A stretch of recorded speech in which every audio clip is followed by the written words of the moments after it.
Hey everyone, and welcome back to the Group Dentistry Now show. I'm Bill Newman, and we always appreciate you checking in. Um, Another great conversation, and as you can imagine, AI is part of the conversation. It seems to be part of the conversation. Just about every podcast we have had for the past year and a half now.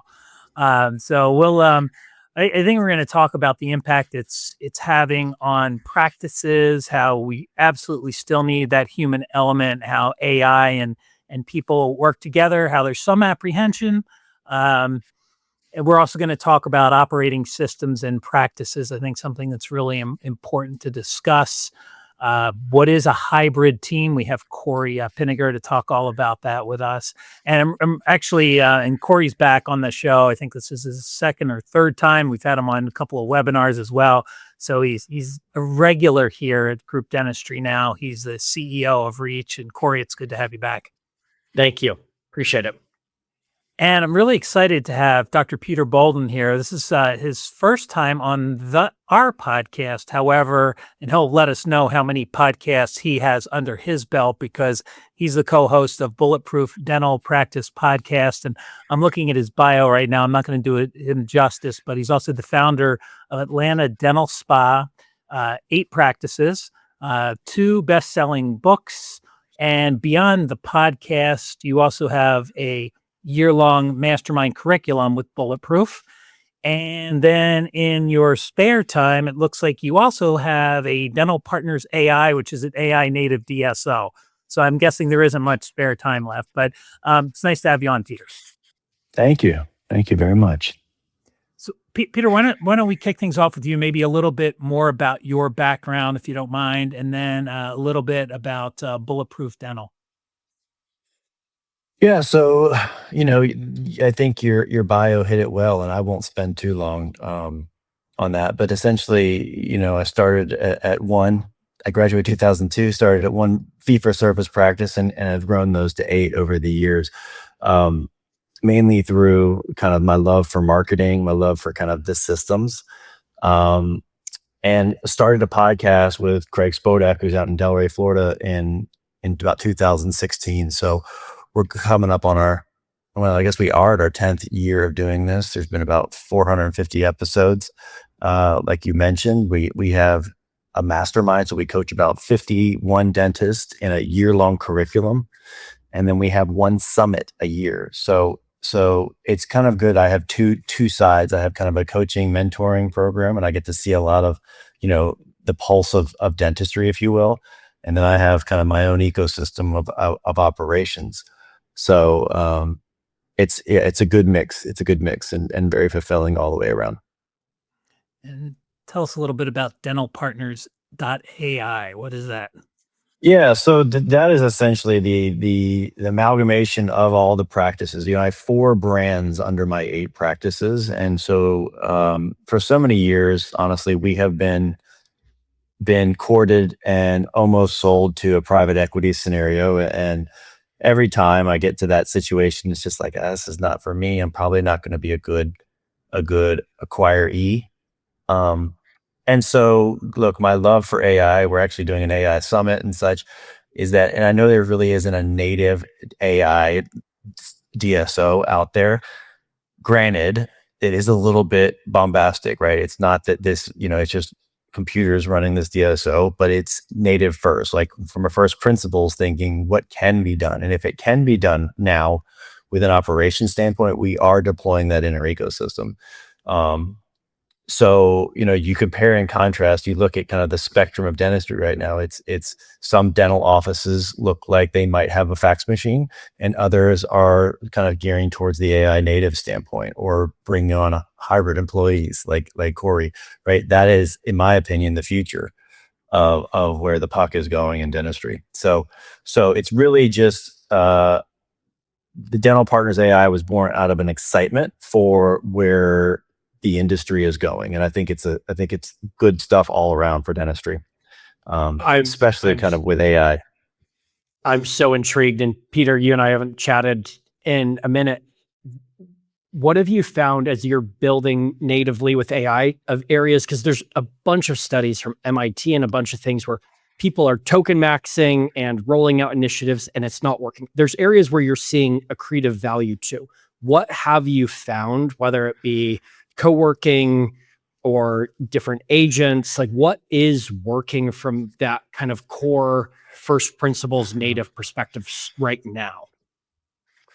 Yeah, so I would say, Corey, to your point, there are some things that are clunky, and I think it's because we still have to pay attention to HIPAA compliance, right? We have to make sure that there's good security around there, and so you can't just like let an agent into your PMS and be like, okay, go for it, like make me a bunch of money, make me busy, make me all the things. You can't do that. So the best processes on our end have come from kind of a sub agent standpoint, meaning that using kind of from a CFO perspective, let's just use that, right? Inbound and outbound feedback from an agent that is basically saying, hey, I'm seeing a trend line occurring here, right? Through basically having all the P&Ls, all the practice data that's loaded outside of the PMS. It's this instant feedback. So I'm building kind of that corpus of data there. Denials, insurance denials and things like that. Like, we're building specialized agents, I guess, Corey. I wrote a long paper and I haven't published it, but it's, there was essentially, I broke down like the 60, there's like 61 processes in dentistry that really can and should be and probably will be touched by AI. And so it's pretty granular in that. But I think, Corey, where you're going is you're intrigued by this question because you're basically saying like, it is not the silver bullet. And I would agree with you. I think it's still early. And that was your right. No, I actually, I was first interested in learning because Okay.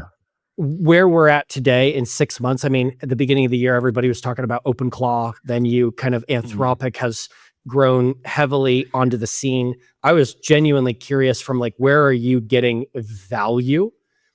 We obviously know, Henry Ford invented the first kind of factory car line 100 years ago. Does Ford still have people in their factory? Yes. But I was curious on like, where are you getting value from it? Because a lot of people are deploying right now and they're hitting and missing in different areas. And I just find it intriguing to learn from people on like what's working and what's not. Yeah. So I'm having good luck, Corey, with kind of, I'm going to use the word agent probably too many times in this call. But I think that's just, I like the specificity of something as opposed to being like, hey, OpenClaw, just run my dental practice.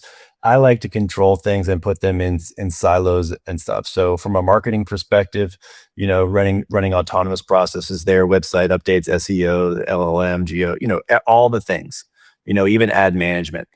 So that's working. But honestly, like, there are some processes that my software does really well natively, meaning I use CareStack, and they are very, very AI heavy down the road. Like, their pipeline, their roadmap is so a lot of the processes that I've tried to do are being done now, right? And that's kind of the best case scenario because it's inside that database. Honestly, there's so many things that we could talk about right here. But Claude, I think, being the front runner and in the frontier model, I should say, I'm using it more and more, especially from Claude Code perspective, because it can run kind of without direction, right? It doesn't need my feedback every 30 seconds. So I'm having fun with things like that. So this is totally unscripted and unplanned, but what we've been doing for the first 6 months of the year, and on the 1st of July, we launch it, is we have licensed Claude for all of our frontline team members. And we've built projects with all of our native training data and insights where then you can go upload a denied claim and it can tell you what exactly needs to be adjusted based on the insurance, where the letter needs to be sent. You can upload an MP3 of a call. So you're doing this, you're doing this coaching feedback. You're doing this on the reach side, meaning you've created your own corpus of data, right? That is then your own privatized LLM, if you will, right? Is that what I'm saying? Yes. So it's helping. Okay. So this is great. What are you using inter-office communication or are you using Slack? when our people are talking communicating in-house. together. I hate to admit it, but we use Microsoft Teams. I'm Well, ashamed. the reason I was asking is because now there's actually like Claude tags, which you can actually just tag it using, so you can loop it into the conversation, the solution. It's really, really fascinating. So for those, like we use Slack in our inter office communication, and I was really excited to see that. So I'm really kind of playing around with it there, but it can jump in as the quote unquote employee, which is, it's exciting. So the space is just ever evolving, right? And I think you have to be careful. Like I jumped on that OpenClaw train for a few moments, and then I was like, I see this as just being a shiny object right now. And I was kind of a little bit right in that, right? Now there's Hermes agents and things like that, but it's just, it's sketchy when you get on some of these models and they have no guardrails, right? No off button. And sometimes you don't know what the repercussions will be. And you can't really mess around with that when it comes to your patient database or your practice. It's not the place for experimentation. And I have heard horror stories already of people who have just like let things go, like, oh, just have full access to it. I'm like, A, I think that's against the law. And B, like you're probably asking for trouble. Yeah, absolutely. I love this. Bill's coming to bring us back in. No, this is great. You could just turn my camera off and I'm just going to listen and learn. This is perfect. But I think it's a great way to start things off because, one of the topics we wanted to hit on, we talked kind of the power of systems in a dental practice. And Dr. Boulden, you said there were, would you say it was about 61 or 60 some odd processes that you feel AI can be helpful with? Well, I think if we're going to get into systems, this is actually, so on the Sunday of our summit, which Cory will be at with his company, and we are big fans of Reach at Bulletproof. A lot of my masterminders use them. But anyway, at the summit, we were having a workshop, and the workshop that I'm hosting and running is an AI workshop. And essentially, Bill, the thesis behind it is, yes, to teach all the tricks and tips, but what people forget is that you still have to have systems, meaning there is no easy button for that. And so there's what I mentioned earlier was not the 61 systems. It was actually just the places that there could be disintermediation by an agent, right? Now, for example, we have hundreds and hundreds of quote unquote systems in my ecosystem. And we actually host those on a repository called Trainual because it's just easy to create accountability. And ironically, everyone in dentistry talks about systems. It's funny, people throw that term around so flippantly, like, yeah, I've got a system. And I'm not sure most people know what the heck that is, to be honest. And because I actually just quizzed my mastermind. I do a weekly call with a lot of them. So there are about 30 dentists on there. And I was basically like, okay, what are y'all using as your deployment? You're not using manuals anymore. No one's using manuals, right? Office manuals and things like that for systems. So what are you using as your reference point to tell your employees? And you know what the overwhelming response was? What would you guess? Gosh, I don't know, Cory. Any guess? So were there not manuals anymore? Nothing, or Excel files or Word documents. But I mean, we onboard a decent number of practices every single month, and the lack of documentation beyond simple paperwork that is hard to find or not commonly known is consistent. So this is herein lies the problem in dentistry, right? Like there's so many ways, so many things I could go talk about right now. But herein lies the problem is that everyone agrees that the office manual is outdated and done for, right? Dentists, we get this badge of honor around us. We're like, oh, look, I created this office manual, and it goes up on a shelf. And guess who looks at that? Nobody. Never. Ever. And so by about the time we've finished it, it's outdated. So it has to be an evergreen repository, honestly, that you're continually acting on. Like you're creating new systems all the time. You're iterating on them. You're modifying them. You're maybe incorporating AI into some of them. But Cory, you nailed it. The overwhelming majority was it lives with a person on my team. That's an existential threat right there. It lives in Google Docs or a spreadsheet. So imagine the friction that comes from that when you have a quote unquote system for an employee. Do they know, to knock 3 times on the Google door and find the document and go through this and look through that and find the thing? No. So I would say that 90% of dental offices are operating in the absence of systems. Here's what I think is interesting, because most people then say you have the manual. That's not a system. No, but here's what I'm even going. Let's even say you have a live document, and the system is only a system if it's followed. Just like if you play the game of basketball, it's that you run the triangle offense. It's not that you have a playbook. It's you live and breathe it every day. And so what I think is interesting when you really study change management is, okay, you deploy the playbook. Number one, people should be continuously learning, but then the system is returned to and re-emphasized and coached and lived around weekly. And that's where the systems become plays and the plays become points and people know where to stand and shoot. If you just have a piece of paper and nobody returns to it, does jack shit. I agree. And Cory, the interesting thing is like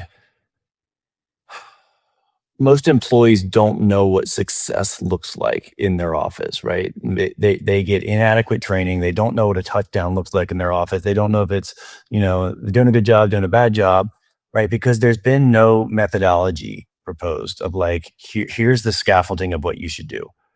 And if you're directionally correct, like that's way better than just going rogue, which most people do. They just figure it out and go rogue, and then they create their own system. So that's not scalable. And that's what I always tell people. Most dentists who come to me, they're looking to go multi-location or scale their operations or back out of dentistry. And it's literally impossible without some kind of system. The other thing I'll say to that is, if you can't train an employee, right, through systems, then you sure as hell are not going to be able to train an AI. So there will be no easy button. Oh, Claude, Claude, make my systems button. It will make you some, but they will be atrocious because they will have no context of your office. That's actually fascinating. I haven't thought about that kind of second tier. If you can't do it here, well, you're going to have a rote. Well, what's a skill? Like if you look at Claude, if you look at Claude's skills, right, Cory, I know you know it pretty well, the platform, right? So skills are essentially just SOPs for a computer to follow. And so it's the same kind of logic, right? Like first do this, then do this, then do this. Or here's a script to answer the phone. You don't have to memorize the script, but directionally, here's how we answer the phone at ABC Dental.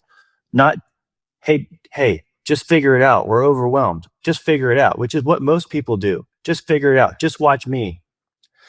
So I don't know. It's a lot, and dentistry is a very, very hard job, right? There are a lot of processes going on, which is, Cory, I think where probably the spirit of why you started Reach, right?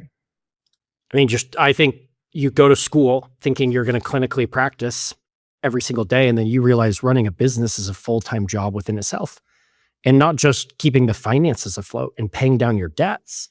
Building systems, building processes, enabling your team, having hard conversations, hiring and firing.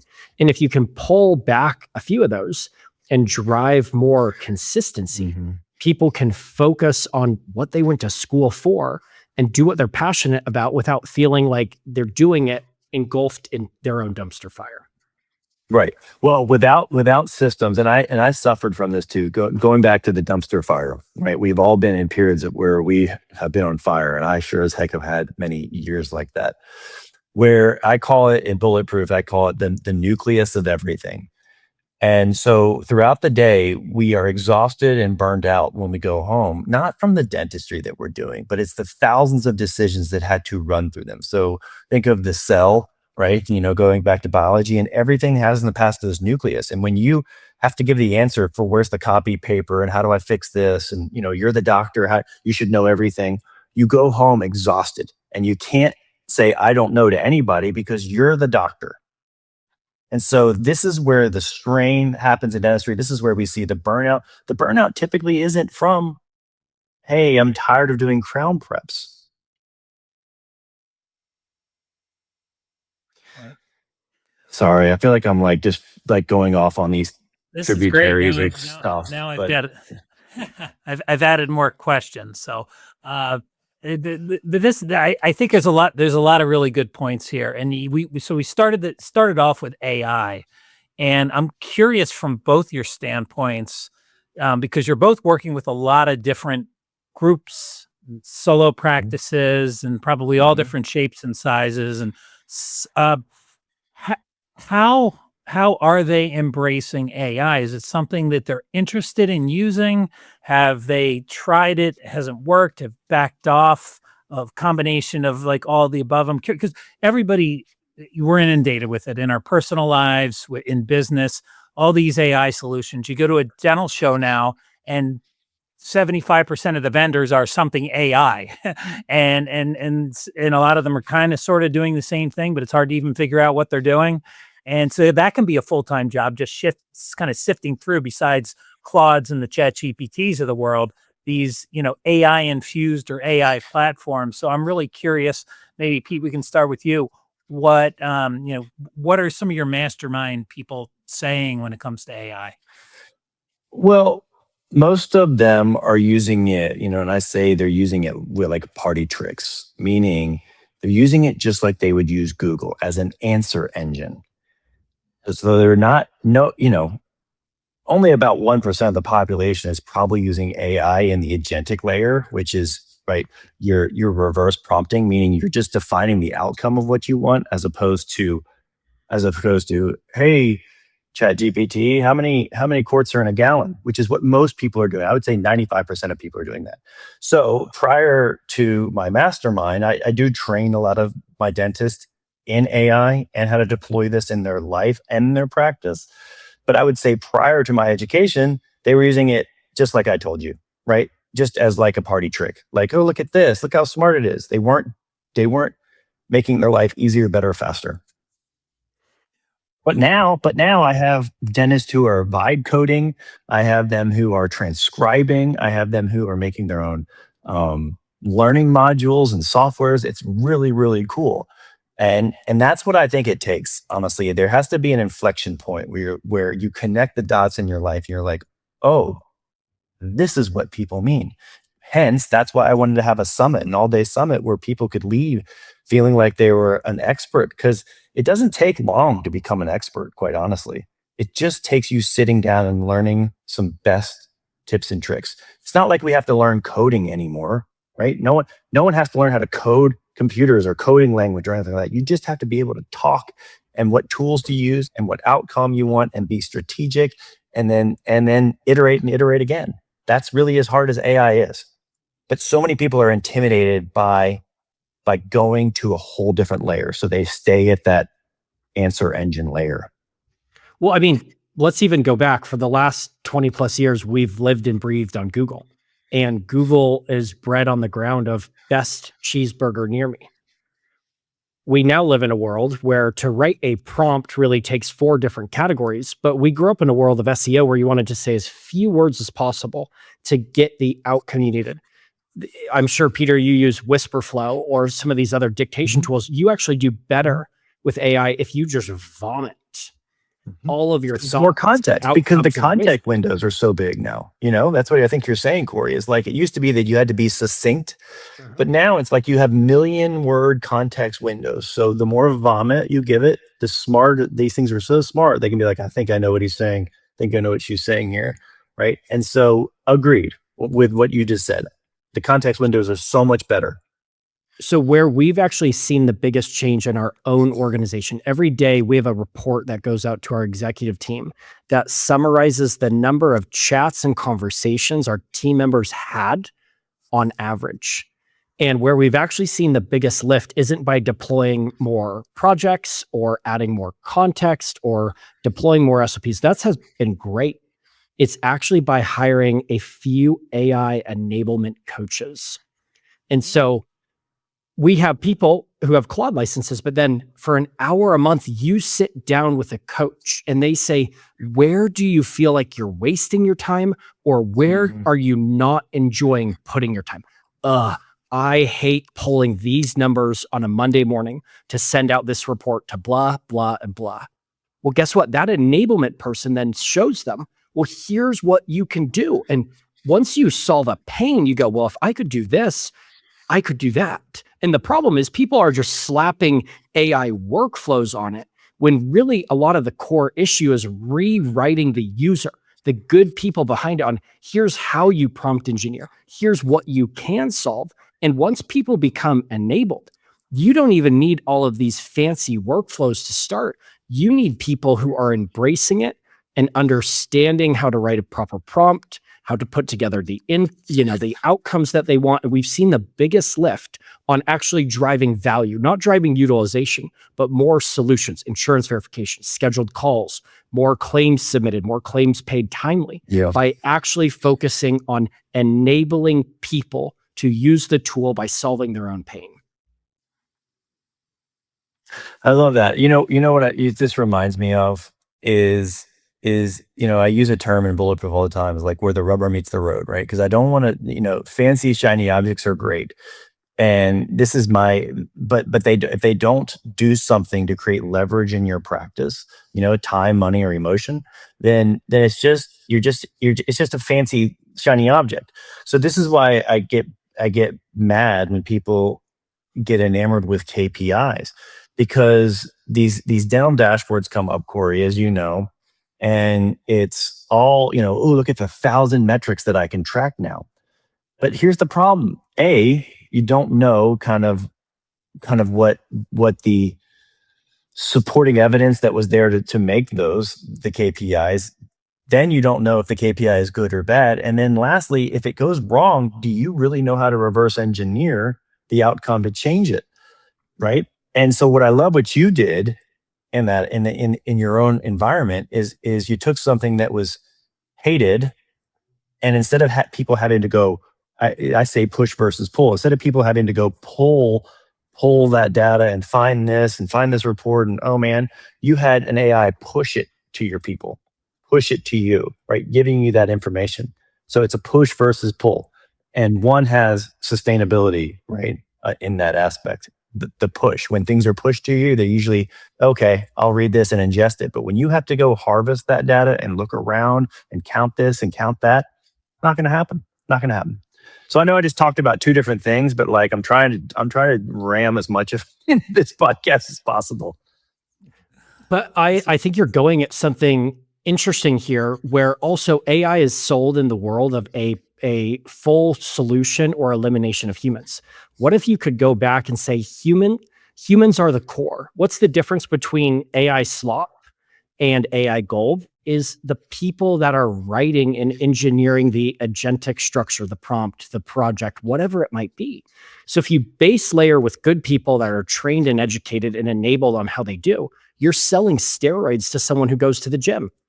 And because of that, they feel enabled, because instead of worried about, AI taking their job, they're actually finding that, okay, I was good before, and 2 times 1 is 2. But then what if I can use these projects and agentic workflows? Well, 2 times 3 is 6. And you're going with it from the base layer of enabling people where people want to embrace it, because they can provide more value, instead of you're going from the elimination and fear perspective. We as an organization are really thinking about human-led support accelerated or amplified by AI. Because at the end of the day, if we can take someone scoring 10 points a game and use better technology, training, and AI to help them score 15 points a game, the practice has more peace of mind, more value is brought, and people can earn more money across the board. I couldn't agree with you more on that. And you hear this in like, oh, AI and maybe to reduce employees or do that. And I contend, I actually wrote this in our book. We just published that book called The Patient Experience. And I think dentistry going forward, the great differentiator of practices, whether that's group or whatever, is going to be how people feel. Because in this age where we're getting so tech heavy, people are still craving um, intimacy. They're still craving relationships, right? We're getting more and more. It's kind of like, it reminds you of like COVID. Like people just started craving, a human touch. So I always say, let humans do human stuff and let computers do computer things.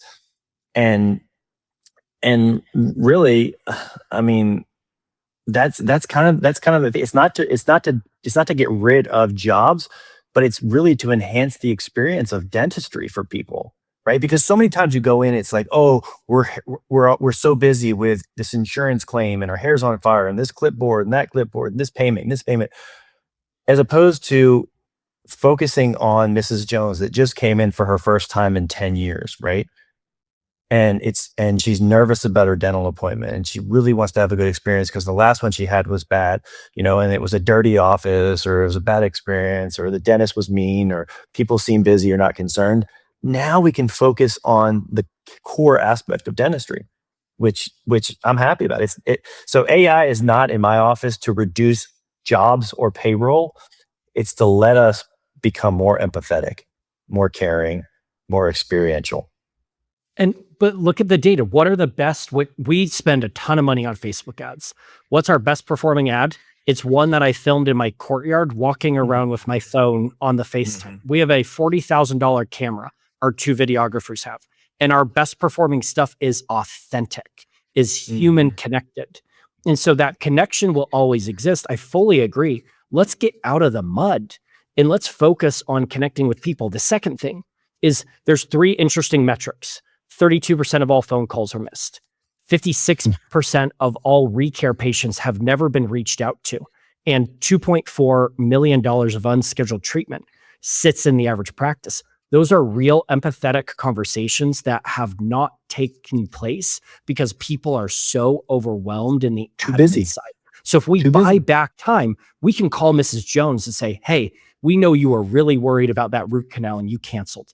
Can I help you understand some things? Or Dr. Pinegar is really worried, and so we want to reschedule you. Or we haven't seen you in 12 months. Are you okay? We just wanted, doc, I just wanted to reach out and see what you're doing. Like I couldn't agree with you more, Cory. And I see this, I've had the benefit of you see the benefit of data of practices. I actually see it from the coaching side. So I've coached hundreds of practices and I see this being a pervasive problem. We are overwhelmed. Therefore, our recall, our recare, our recapture, our reappoints, all these things are suffering because we're busy. And technology has got radically better over the last 15 years. There's text messages, there's birthdays, reminders, there's online scheduling. The amount of missed calls has been consistent for the last 15 years. And so though we've deployed a lot of new stuff, we've not actually solved the core problem of building relationships with our patients on site and following up with the conversations and picking up the phone when it matters. And so this is our first chance of really beginning to buy time back in a way where the team can actually focus. And for 15 years, we've layered more onto the cake, but we've actually not solved the core problem of being able to capture and maximize patient opportunity. So, Cory, you're going to like this story I'm about to tell you because it is supportive of what you do. So when I'm just using when I want to use just a quick agent, I use a software called Manus. I don't know if you've heard of Manus. Basically, I was like, hey, do some research, look for the best hairstyles. This is what I want in my town, blah, blah, blah, blah, blah, right? Get back to me. Okay. So it came back and it said, hey, here's the barber, here's the stylist, whatever, 5-star reviewed, X, Y, and Z. They're right around the corner from you. And I was like, awesome. And then it popped up. Would you like me to call and schedule the appointment for you? And I paused And I said, here it is, that thing that Google promised that everyone would have their own agent, right? Google announced this at 2022 at their I/O conference, and they gave a demo, and there was massive latency in their demo, right? You could tell it was a computer, but this is coming for consumers. And so here's where I'm going with this. If you don't have a robust team answering phones, you are about to get inundated in the next 12 months by people's agents that are going to be doing outreach. Because how easy is it for an agent to do outreach for you on a phone call? So you're going to have, instead of us thinking like, oh, it's the dental receptionist that I may need to get AI for, I want you to flip that and say, no, it's actually going to be the consumer is going to start having an agentic layer that's going to be reaching out. How much is your pano? How much is this? And they're going to asking questions as a proxy for all these patients. And there's minimal cost. So we're going to get 10x the amount of calls. So you better be able to scale using, like you could call Cory, you better be able to scale your employees for this inbound. And this is something I thought about, the other day, is because we've been thinking like, oh, AI receptionist from the dental side. And I was like, wait a second. How am I going to fight fire with fire? If I start getting agentic calls, what is this going to do to my team? And luckily I had an answer, but it's just something to think about. I don't know if the two of you have thought about that from how this changes the dynamic of commerce locally, is what I'm trying to say. Well, I want to take over here for a second, Cory. This has been great. Peter, hey, Peter, come on, we're getting, Bill's walked in and said, none of our pre-agenda points have been touched at all. Bill's like, who is this guy? How much, how many Red Bulls did he have before he got on this call? Well, I love it. This is the least I've spoken on a podcast ever, and it's wonderful. So, I wanted to make sure that we touched on, Cory. We talked a lot about your team, but we didn't really talk about exactly what your team is doing. I know we talked about, them leveraging AI, but we talk about virtual assistants. And Peter, you touched on this. It's like, hey, we're not necessarily, we have AI, and I think virtual assistants would be the same thing. We're freeing up time for the doctor and for the staff to do other things which are patient facing. And I think, Cory, you may have said this before, where it's like, we want our virtual assistants and AI to touch anything really that's not patient facing. So when you think about it, it's more, in the back office. It's the things that, the patients, they don't need. The virtual assistant's not going to take the patient back and, make sure that all their questions are answered before they sit in a chair. They're not going to do the dentistry, but there are a lot of things that both AI and I think your virtual assistants can do. So can you talk a little bit about your team and what they're really good at? Yeah. So to kind of double down on what you said, the theory of what we do is things that does not require in-person interaction. What are the main roles that we fill? Scheduling, new patients, existing patients, recare calls, unscheduled treatment calls. Next is insurance verifications. There are pieces of information AI cannot scrape by going into the portal. There is just a lot of manual work. And instead of being the person who walks into the practice and gets the, hey, give me 1 second from the super kind person at the front end stuck with Delta Dental on the phone, we can buy that time back to give the experience Peter's talking about. And third is revenue cycle management, submitting claims timely, submitting them accurately so that your practice gets paid the maximum amount of dollars it's owed in the quickest manner possible. And then all of the other business admin functions, collecting of receipts and invoices to go to accounting, maybe the posting of social media. But in the practice, it should all be about delivering clinical experience that is world-class and delivering real relationships with the people you're in front of. We help buy the time back with also not letting that slip off to the wayside, because we know if you call someone on a Google listing, they don't pick up, you call the next one. And so the dividing and conquering of the tasks allows for better experience on both sides and people to actually be focused and experts in those individual areas. Well, I've got maybe about 5 more minutes left here. So it was Don't give it back to Peter and I. Don't give it back to Peter and I. It's going to go. No, do I here for 50 years. I'm going to hand some of this back to you guys. So we've got a bunch of events that are coming up. It seems like you get to the summertime, it gets a little quiet, and then all of a sudden, we're into the fall and there's a lot going on. And so what I want to start off with, I mean, we've got Dykema coming up. Actually, that's going to, by the time this is out, Dykema will have already passed. But, people have probably already seen you there, Cory and your team at the Dykema event. Let's talk about the Bulletproof Summit, because that'll be coming up too. That's August 7th and 8th in Scottsdale. And Peter, that's you and your team putting that on, and then Cory will be there supporting that as well. Can you talk a little bit about, is that where you're going to be doing this AI workshop? On Sunday, yeah. So typically the Bulletproof Summit for the past 9 years has been a 2-day event, and it's still going to be a 2-day event. But this time, due to kind of there being such specificity with what I want to teach about it, I was like, it really deserves a 6-hour kind of workshop. So it's going to be on that Sunday. So the Bulletproof Summit is going to be August 7th and 8th, and then the workshop will be on the 9th. Additionally, we're having deeper workshops, like we have a hygiene workshop, and then we have an office manager workshop. So there's multiple tracks for that quote unquote workshop day. So yes. And I'm going to pipe in here, surprising.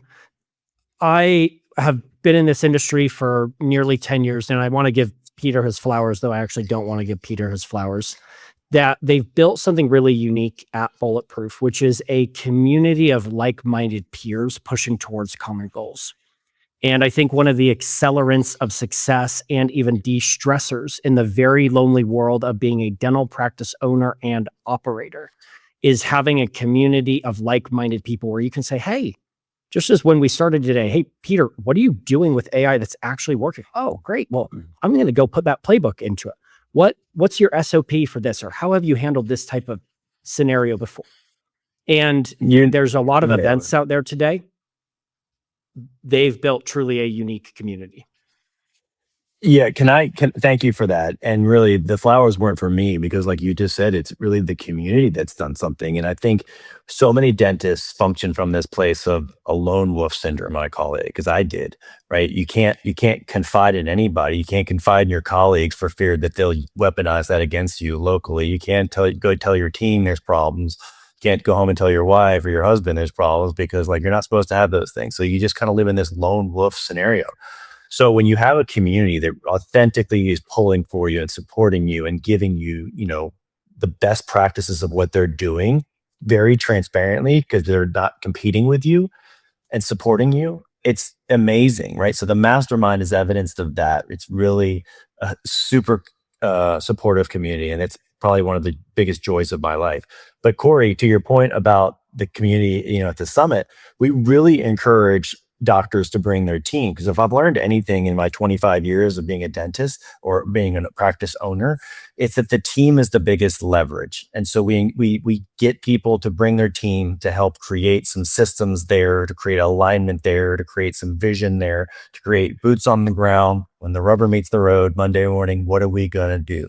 And so it changes the trajectory of people's practices in just one weekend.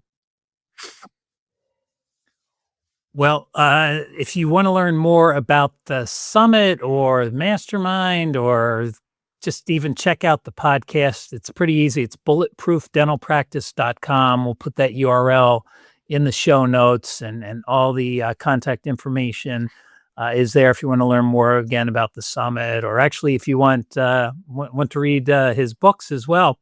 His links there. And Cory will be there in Scottsdale, August 7th and 8th. Cory's doing a big speaking gig there. Yeah.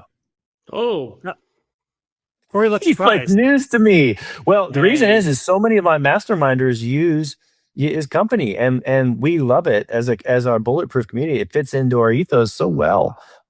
So we love it. We love it. Excellent. And if you want to learn more about what Cory and his virtual assistants do, you can go to getreach.co. Getreach.co. We'll drop that URL in the show notes as well. And appreciate the conversation. I tell you, like I started things off with, we're going to talk about AI like we always talk about AI, but we've really talked about AI more so than ever. So I think we just scratched the surface. So I think if you get the opportunity, you should really find time to go out to Scottsdale and then get knee deep in AI on that Sunday. That's right. Come nerd out. All right. Sounds good. Well, thank you, Dr. Boulden and Cory. Great to see you again. And thank you, everybody, for watching the podcast. Until next time, this is the Group Dentistry Now Show.